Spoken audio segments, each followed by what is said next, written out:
წარმოიდგინეთ ნავთობის ტანკერი, რომელიც საქართველოს პორტს ტოვებს. მისი დანიშნულება ევროპაა. მისი წარმომავლობა კი არის ის, რაც ამ ისტორიას ბუნდოვანს ხდის. 2023 წელს ესპანეთმა 99,000 ტონა ქართული წარმომავლობის ნავთობი შეისყიდა. მისი ღირებულება 49 მილიონი ევრო იყო, მაგრამ ამ ამბავში საეჭვო გარემოებაა. საქართველო ამ რაოდენობის ნავთობს არ მოიპოვებს.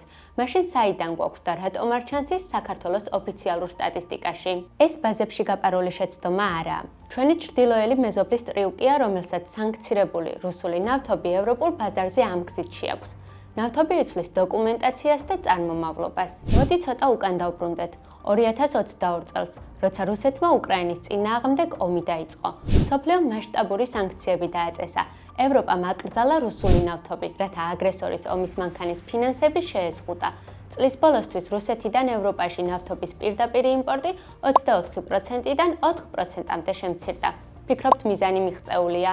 არა, და რატომ ჩვენს მაგალითზე მოგიყვებით? 2021 წლის შემდეგ საქართველომ, პატარა ქვეყანამ შეზღუდული რესურსებით, ევროპაში ნავთობის და ნავთობპროდუქტების ექსპორტი წარმოუდგენლად გაზარდა, უფრო ზუსტად 1475%-ით.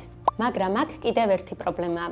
საქართველო ყოველწლიურად საშუალოდ 40,000 ტონამდე ნავთობს მოიპოვებს. ცხადი ხდება, რომ სხვა ქვეყნებში წარმოებული ნავთობი ევროპაში ქართულად საღდება. ამის ორი შესაძლო გზა არსებობს და ჩვენი წყაროები გვიდასტურებენ, რომ საქართველოში ორივე ხდება. ნავთობის ფიზიკური არევა, ნავთობის წარმოშობის დოკუმენტის ცვლილება.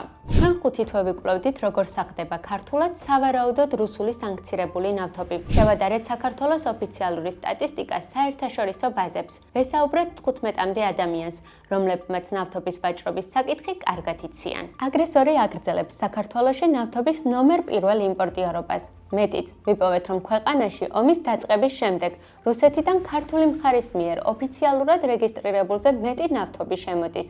სხვაობა 100,000-ობით ტონაშია. როგორ საღდება ეს ნავთობი ქართულად?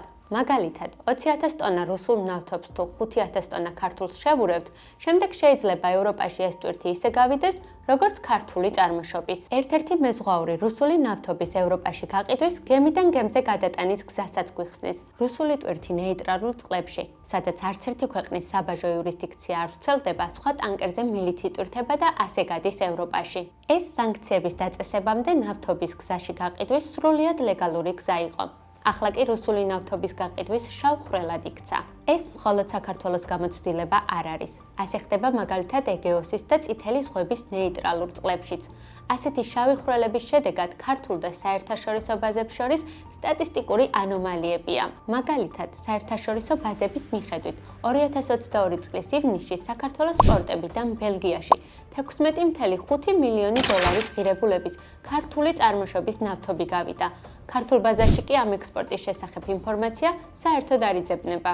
მიმართულება რუსეთი ევროპა, რომ რუსეთი მესამე ქვეყანა ევროპით შეიცვალა, საერთაშორისო მედიების მასალებიც ადასტურებს. უჩინარი ტვირთის წყალობით, რომლის დოკუმენტაციის შეცვლა შეიძლება და მიწოდების ჯაჭვი ბუნდოვანია, სანქციების აღსრულება კატა თაგობანას თამაშს ემსგავსება. თითოეული წარმომავლობა შეცვლილი რუსული ნავთობის ბარელი რესურსია, რომელიც შეიძლება ომის დაფინანსებისთვის გამოიყენონ. საქართველოს ტერიტორია, რომ რუსეთისთვის შავი ხვრელია და სანქციებისგან თავის ასარიდებლად წარმატებით იყენებს, ამაზე ადრეც მოგიყევით. გამოვავლინეთ, როგორ ვაწვდით რუსეთს სანქცირებულ ძვირადღირებულ მანქანებსა და ბრძოლის ველისთვის გამოსადეგ ორმაგი დანიშნულების ნივთებს. გამოძიების შემდეგ ნაწილში იმ კომპანიებზე მოგიყვებით, რომლებიც რუსულ ნავთობს საქართველოში ეზიდებიან, შემდეგ კი ევროპაში მიაქვთ ისე, როგორც ქართული წარმოშობის.